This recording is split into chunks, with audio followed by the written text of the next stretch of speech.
I dropped an egg. I'm pregnant. Let me back up a second.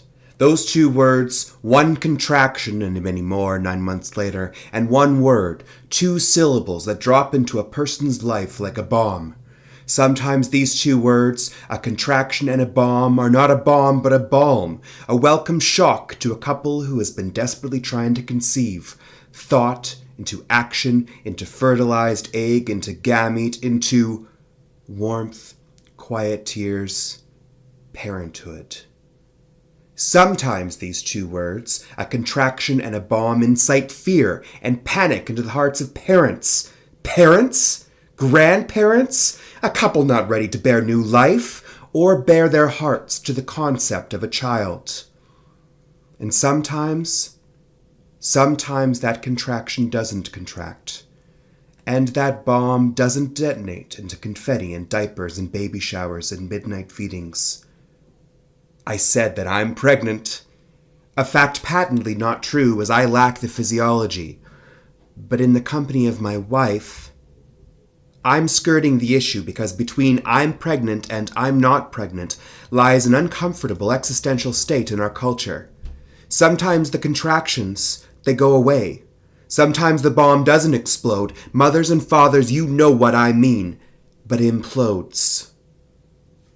We use euphemisms to hide unpleasant truths.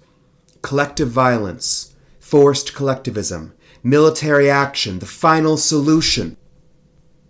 We lost the baby. What? Imagine the comedy of that deadpan, straight-faced statement. Where? At the grocery store? In the car? Or it didn't take. The linguistic leaps to connect those two words, and a contraction, with what goes on in the belly of the best friend in my life. What's worse, what's literally unfathomable is the euphemistically ridiculous term miscarriage, or the failed attempt to carry something. I miscarried an egg on the way to the stove this morning and it exploded like a bomb on my kitchen's lino. Miscarriage of an early-term child. Some roll their eyes at that. I've seen it. Child. Baby. A clump of cells, they think, barely worth the emotional investment that those two words invoke, provoke, convoke.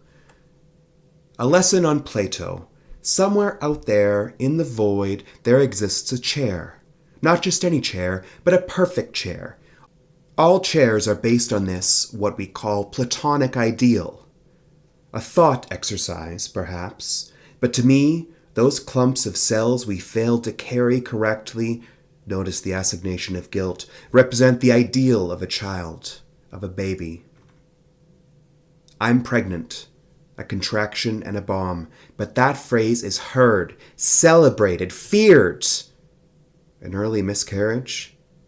No contraction, no bomb. Just scorn, refusals to understand, a shadow of the Platonic ideal that failed.